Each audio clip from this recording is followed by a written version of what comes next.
Hey, welcome back, folks. Seated behind me are Katigbak and Malcolm Levy from Refraction with their fireside chat, The Last Club. Last club The standing. Last Club Standing. That's what I thought. That's Right. Thank Why you. independent venues are dying and how we can help. Mm-hmm. All right. So yeah, this conversation might not sound like it has anything to do with crypto, but you got to bear with us because there is a tie-in. So yeah, let's get going. I think the main thing we want to go over today is that independent venues are closing at an alarming rate, which means the rooms where every major artist got their start and where scenes are born and musicians and icons are made are shutting down. And this is a big issue, and we want to look into what's going on and how crypto can help. And maybe Malcolm Levy, who's with us today, can talk a little bit about what we're building with Refraction. But first, maybe I want to introduce you. I want you to maybe talk a little bit about your years in the space, because you're coming from it not as an outsider.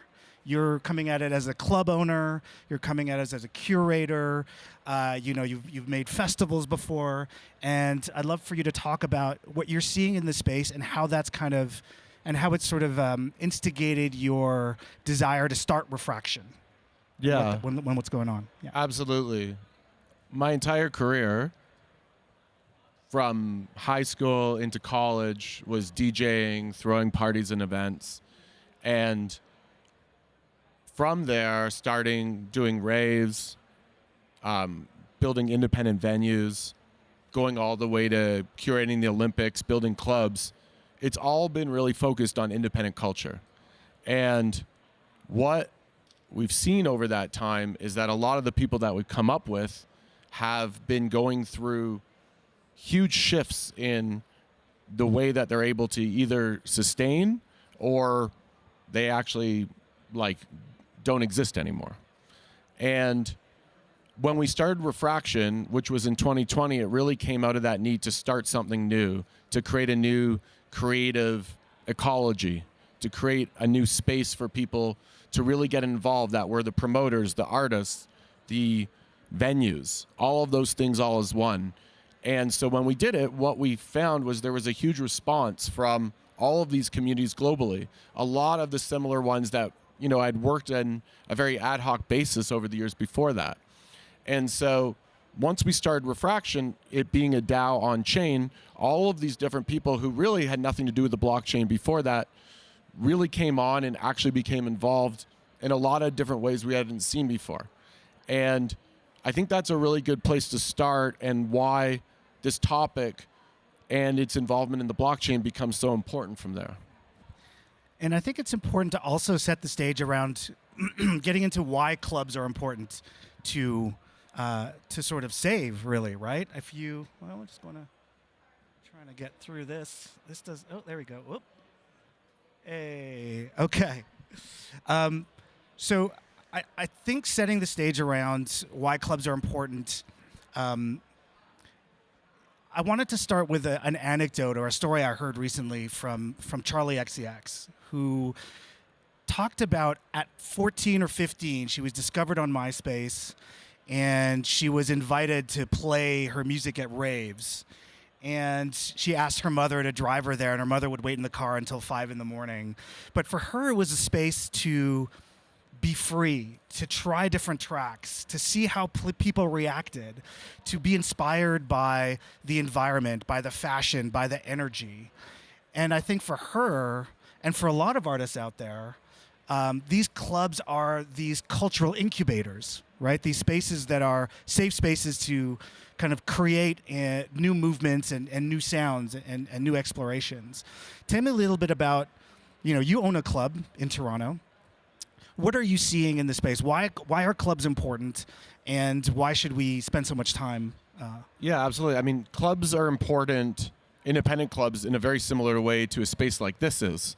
It's where people build. Yeah. It's where culture is born. It's where incubation happens. It's where interesting ideas come together. It's where people in today's world that have met online get to actually meet IRL. Yeah, there's something different about being in a physical space with someone. Absolutely. And why they're so important, I think, is because the clubs, the spaces, the bars are the places where basically every genre of music and also even art and culture are formed. Right. You know, whether it's anything from electronic music to hip hop to punk to pop music, right. A lot of it at a certain level happens with these interactions and these performances and these really interesting ways that people come together within these different clubs globally. And it becomes the foundational surface for everything that comes after, right. for culture as a whole. Right.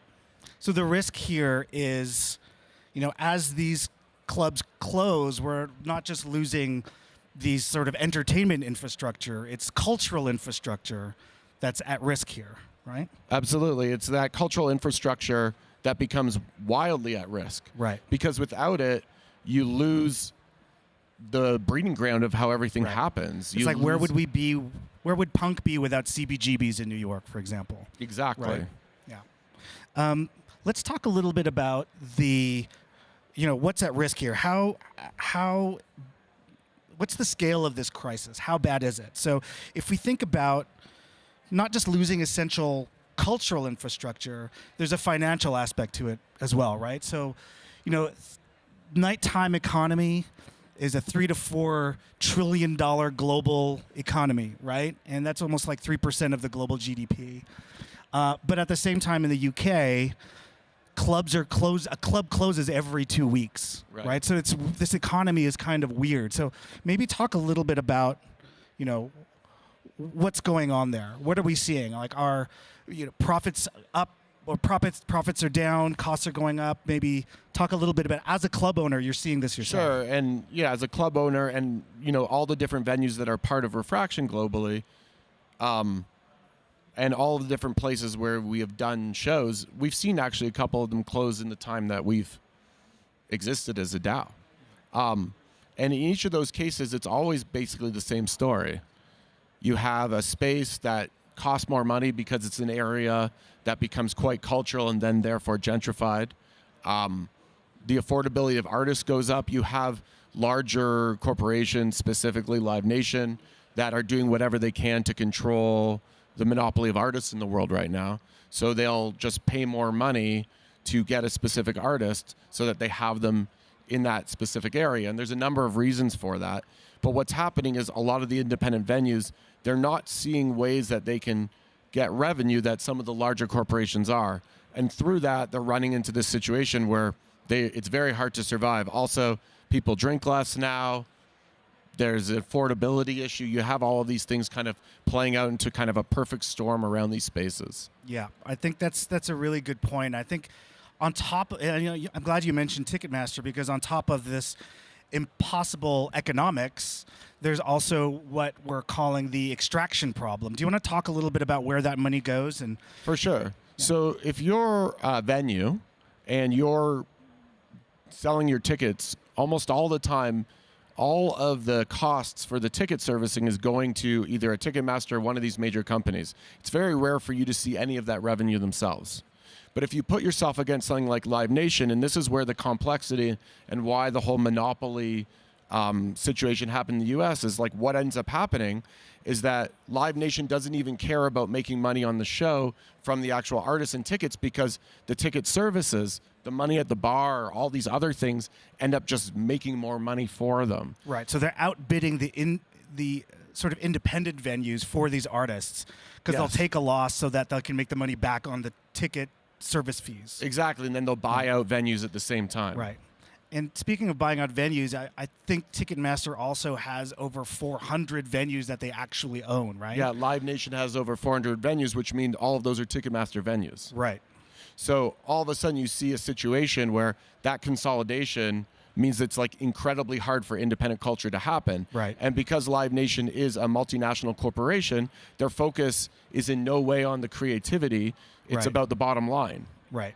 You know, I've had many conversations with people in Live Nation where they very matter-of-factly said, like, it's not about curation or programming. It's Right. very much about just the bottom line. Right. They don't really even care who they're booking as Right. long as it sells out. It's like algorithmic in the almost most dangerous way, where they're programming the artists that rise through just numbers and Absolutely. It's the algorithmic nature to culture today playing out in ways that are very, very, very, very real and very, very scary in terms of like Right. how culture has been built over the last, hundreds and hundreds of years. Right. And there was that interesting anecdote I read about, I think in 2020, Ticketmaster did some research around bots and bot reselling. Yeah. And they had the opportunity to stop it, but they realized that if they stopped bot reselling, that would cost them $220 million annually in revenue. So they had the opportunity to actually fix it, but they just were like, no, we choose profits over people, really, at the end of the day, which is par for the course. pretty sketch. So, okay, let's get into the sort of blockchain side of it. So we've got impossible economics plus extraction. Tell us about the alternative that we're building with IRL. Absolutely. So with Refraction over the last year or two, as we started to look at solutions over the events we were doing around the world, and when I say around the world, I mean basically in every continent, all these different clubs, all these different promoters, all these different artists, everyone came back with the same problem, which is like, how can we have a different way of doing this? And what became really clear is if we took the idea and understanding of how this model was working, but instead of that model, i.e. the ticket fees, i.e. some of these other areas of routing or supporting artists going to, upward, it could go collectively to, a DAO into, the tokenization of this idea, that all of a sudden what you had was a situation where you could create a new creative economy. And that's really what we're building with IRL as a whole. It's looking at the rails, the system of payments, it's looking at ticketing, it's looking at the artists, it's looking at the promotion of that, and how that can really work together in concert with sponsors, in concert with venues, and most of all in concerts with people who can support that, i.e. the consumers, etc.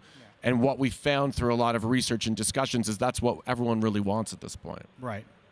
And it's kind of a perfect storm right now because crypto has gone a little bit more mainstream.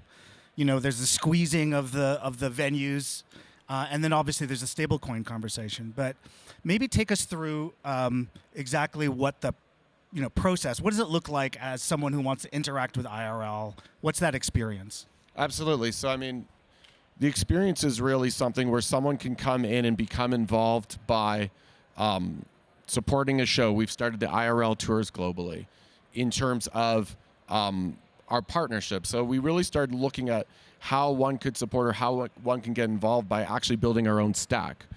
When we were starting IRL, the one thing we knew is we needed to create a product, and that product could inherently do all the things that we saw working for everyone else in a collective manner. Right. So discovery, transactions, the way that people participate and how they earn through the participation. Exactly. Tell me the discovery side, and then let's talk through transactions and the Absolutely. So on the discovery side, we have all of these incredible venues, artists, promoters, and community members globally. So what we've been doing is starting to build out city guides that are really promoting and talking about these different independent venues around the world, these different spaces. So it's almost like creating an alternative narrative.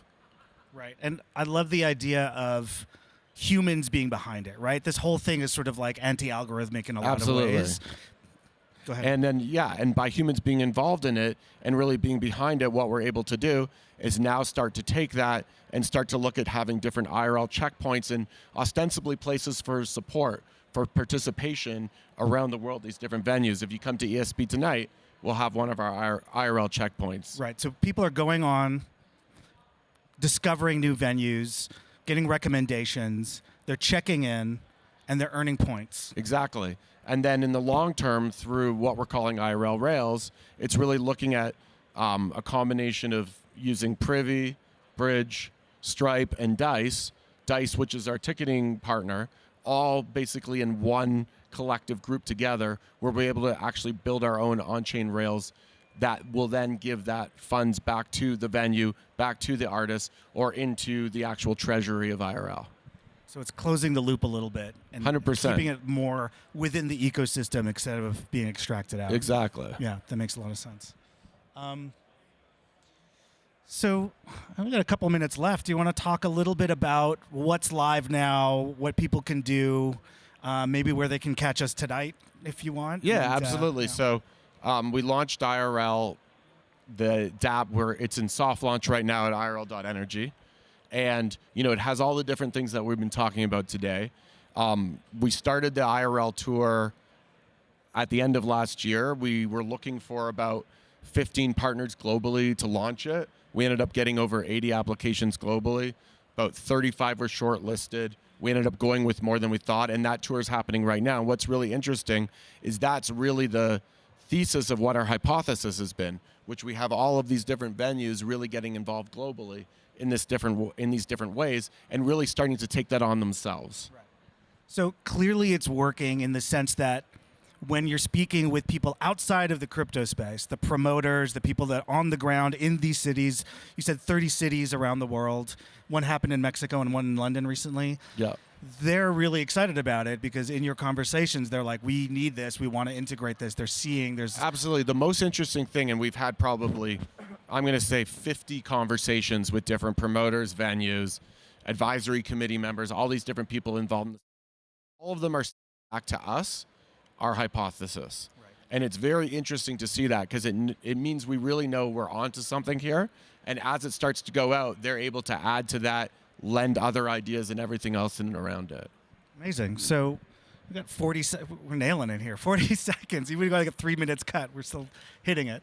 How do people get involved? What are we looking for? Absolutely. To get involved, if you're a venue globally, if you're a promoter globally, if you're an artist, you can just email us, be in touch, join IRL, info@irl.energy, info@refractionfestival.com, any of those things, or just hit us up on Twitter, Telegram, etc.